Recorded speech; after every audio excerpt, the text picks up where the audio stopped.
छोटू चिड़ा अपने घर में घुसा ही था कि तभी उसकी बेटी पिंकी चिड़िया पास आई। पिताजी, क्या आप मेरे लिए गुड़िया लेकर आए हो? हाँ पिंकी, लाया हूँ। तुमने जो गुड़िया पसंद की थी ना, वही गुड़िया लेकर आया हूँ। छोटू चिड़ा ने अपने पंख में पकड़ा हुआ डिब्बा पिंकी चिड़िया को दे दिया। तभी छोटू चिड़ा की पत्नी पीहू चिड़िया उससे कहती है, इतनी महंगी गुड़िया खरीदने के लिए आपके पास पैसे कहाँ से आए? ये कैसी बातें कर रही हो पीहू? अरे मैं किसान हूँ, क्या मैं अपनी बेटी को एक गुड़िया खरीद कर नहीं दे सकता? दे सकते हो, लेकिन जो गुड़िया तुम खरीद कर लाए हो वो तो बहुत महंगी है। जरूर तुमने खराब चावल किसी को बेच दिए हैं। हाँ बेचे हैं तो क्या हुआ? अरे इस देश में ना जाने कितने खराब चावल खाते हैं, तो क्या वो बीमार पड़ जाते हैं? देखो, इतना लालच करना सही नहीं है। हमें ईश्वर ने जितना धन दिया है उतने में ही हमें खुश रहना चाहिए। बंद करो तुम्हारी पक पक। तुम्हारे बकवास करने से मैं अपने ऊंचे ऊंचे सपने देखना बंद नहीं कर सकता। छोटू चिड़ा अपने घर से बाहर निकला ही था कि तभी उसे गांव का मुखिया जिगर चील मिल गया। जिगर चील भी छोटू चिड़ा की ही तरह एक लालची पक्षी था। छोटू, अच्छा हुआ तुम मुझे मिल गए। मैं तुम्हारे ही पास आ रहा था।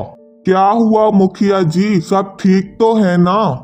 छोटू, हमारे गांव में एक साधु बाबा आए हुए हैं। सुना है कि बड़े ही चमत्कारी साधु बाबा हैं। ये भी सुना है कि वो मिट्टी को सोना बना दे रहे हैं। अरे ये तो बहुत अच्छी बात है। अगर ऐसा हुआ फिर तो मजा ही आ जाएगा। चलिए चल कर देखते हैं। छोटू चिड़ा मुखिया जिगर चील के साथ गांव के नदी किनारे पेड़ के पास पहुंच गया, जहां पर साधु थे।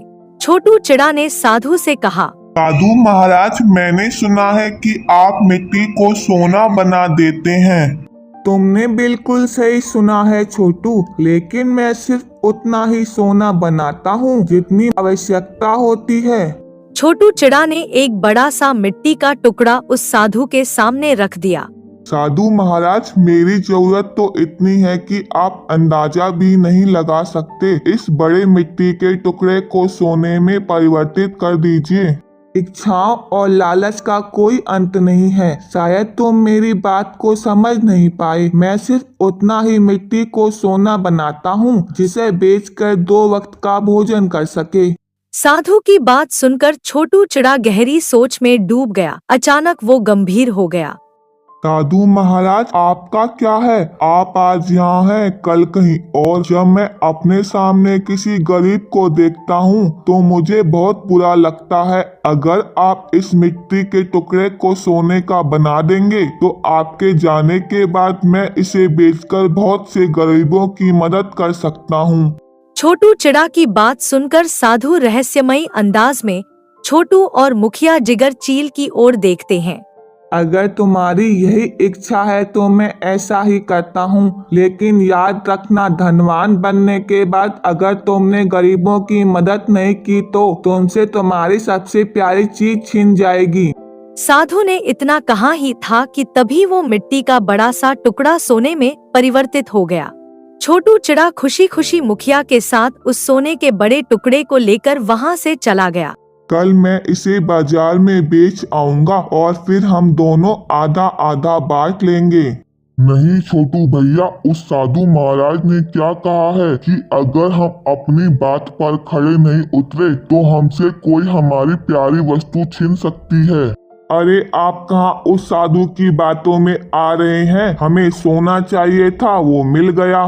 तुम कुछ भी कहो छोटू, पर न जाने क्यों मैं साधु की बात से बुरी तरह से डर गया हूँ। इतना कहकर मुखिया जिगर चील वहाँ से चला गया, मगर मुखिया अंदर ही अंदर साधु की बात से डर चुका था। छोटू चिड़ा अपने आप से कहता है, मूर्ख कहीं का, अच्छा हुआ चला गया। वैसे भी मैं इसे क्या आधे पैसे देता, अरे कुछ पैसे देकर ही टरका देता।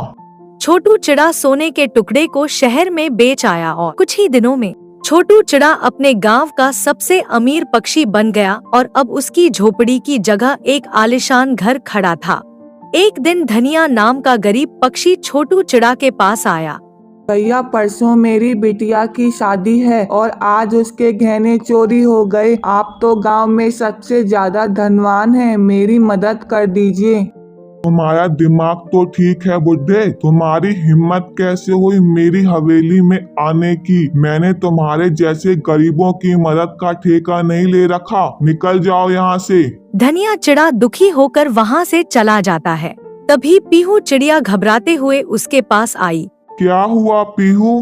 पता नहीं पिंकी को क्या हो गया, बस आंखें बंद करके लेटी हुई है, ना कुछ बोल रही है ना किसी बात का जवाब दे रही है। छोटू चिड़ा पीहू चिड़िया के साथ अपनी बेटी के कमरे में गया। उसने देखा पिंकी चिड़िया बिस्तर पर बेहोश पड़ी थी। छोटू चिड़ा अपनी पत्नी से कहता है, घबराओ मत पीहू, मैं अपनी बेटी का इलाज सबसे महंगे डॉक्टर से करवाऊंगा। छोटू चिड़ा तुरंत अपनी बेटी पिंकी चिड़िया को डॉक्टर के पास ले गया। डॉक्टर ने पिंकी चिड़िया का बहुत इलाज किया मगर पिंकी चिड़िया को कोई भी फायदा नहीं हुआ। अंत में डॉक्टर ने छोटू चिड़ा से कहा, देखो छोटू, हमने हर तरह से कोशिश कर ली लेकिन तुम्हारी बेटी को ठीक नहीं कर पाए। तुम इसे अपने घर ले जा सकते हो। पीहू चिड़िया छोटू चिड़ा से कहती है, रोने से काम नहीं चलेगा। हमारे गांव में रत्ना ताई नाम की एक बूढ़ी चिड़िया रहती है। कहते हैं जो भी बीमार उसके पास आते हैं सही होकर जाते हैं। जब से आप अमीर हुए हैं तब से आप किसी भी गरीब के घर नहीं जाते हैं। क्यों न हम एक बार अपनी बेटी पिंकी को रत्ना ताई को दिखा दें। छोटू चिड़ा अपनी बेटी को अपनी पत्नी पीहू चिड़िया के साथ रत्ना ताई के घर पर ले गया और रत्ना ताई से बोला, तुम मुझसे जितने पैसे लेना चाहती हो ले लो, बस किसी भी तरह से मेरी बेटी को ठीक कर दो। तेरी बेटी बीमार नहीं बल्कि किसी श्राप का शिकार है। अगर तू अपनी बेटी को बचाना चाहता है तो तुझे तरबूज के गांव जाना पड़ेगा। यह सुनकर छोटू चिड़ा चौंकता हुआ कहता है, श्राप का शिकार है? मैं समझा नहीं। समझने और समझाने का समय नहीं है, तुझे अभी इसी समय तरबूज के गांव जाना पड़ेगा। यह कौन सा गांव है? मैंने इस गांव का नाम भी कभी नहीं सुना। मेरी बात ध्यान से सुन। यहाँ से कुछ दूर पर एक घना जंगल है। उस जंगल में एक लाल रंग का पेड़ है जिस पर एक बड़ा सा लाल रंग का तरबूज लटक रहा है। तू उस तरबूज को जैसे ही पंख लगाएगा अपने आप को तरबूज के अंदर पाएगा। उस तरबूज के अंदर एक पूरा गांव है। तुझे उस गांव से तरबूज के बीज लाने होंगे। उन बीजों से तेरी बेटी सही हो सकती है। अब देर मत कर। छोटू चिड़ा गांव के घने जंगल की ओर उड़ गया और उस लाल पेड़ को तलाशने लगा। तभी छोटू चिड़ा की नजर एक लाल पेड़ पर पड़ी। उस लाल पेड़ पर एक लाल रंग का तरबूज लटक रहा था। छोटू चिड़ा ने जैसे ही उस तरबूज को पंख लगाया, अचानक छोटू चिड़ा ने स्वयं को एक तरबूज के अंदर स्थित तरबूज के गांव में पाया। छोटू चिड़ा ने देखा कि वहाँ पर घर से लेकर हर वस्तु तरबूज की ही बनी हुई थी। तभी छोटू चिड़ा के कानों में पीछे से एक पक्षी की आवाज टकराई। कौन हो तुम तरबूज गांव के तो नहीं लगते। छोटू चिड़ा ने जैसे ही पलटकर देखा तो एक पक्षी खड़ा हुआ था। हाँ, मैं इस गांव का नहीं हूँ लेकिन मुझे इस तरबूज के गांव के बीज चाहिए।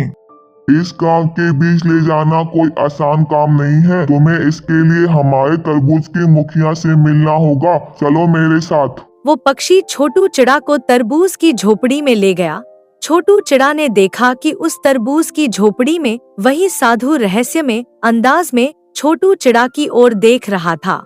आप तो वही साधु हैं जिनकी वजह से मैं धनवान बना। तुम्हारी दुनिया में मैं साधु हूँ पर अपने इस तरबूज के गांव में मैं यहाँ का मुखिया हूँ। मैं जानता था कि तुम एक दिन मेरे तरबूज के गांव में जरूर आओगे लेकिन कोई फायदा नहीं। जैसा कि मैंने तुमसे कहा था कि अगर तुम अपना वादा नहीं निभाओगे तो तुमसे तुम्हारी कोई प्यारी चीज छीन ली जाएगी। मुझे माफ कर दीजिए साधु महाराज, मुझे धन दौलत पैसा कुछ भी नहीं चाहिए। मैं समझ गया इंसान का सबसे बड़ा धन उसकी संतान होती है और मैं मूर्ख कागज के टुकड़ों को ही धन समझता रहा। मुझे अपनी गलती का पछतावा है। साधु बहुत गहरी नजर से छोटू चिड़ा की ओर देखने लगे। तुम्हारी आंखों में मुझे पश्चाताप नजर आ रहा है। इतना कहकर साधु ने तरबूज के कुछ बीज छोटू चिड़ा को पकड़ा दिए।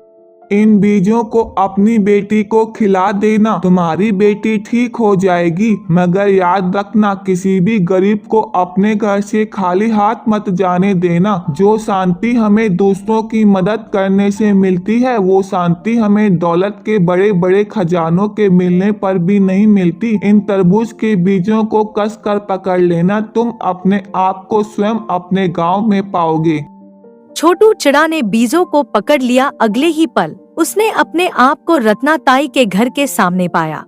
छोटू चिड़ा दौड़ता हुआ घर के अंदर चला गया। जैसे ही तरबूज के बीज के टुकड़े पिंकी चिड़िया की चोंच में डाले, अचानक पिंकी चिड़िया होश में आ गई। मुझे क्या हुआ था पिताजी? कुछ नहीं बेटी, तुझे कुछ भी नहीं हुआ था। हुआ तो मुझे था। मैं जरूरत से ज्यादा ही लालची और अहंकारी हो गया था, पर अब मैं तुम्हें और अपनी पत्नी को एक अच्छा पक्षी बनकर दिखाऊंगा।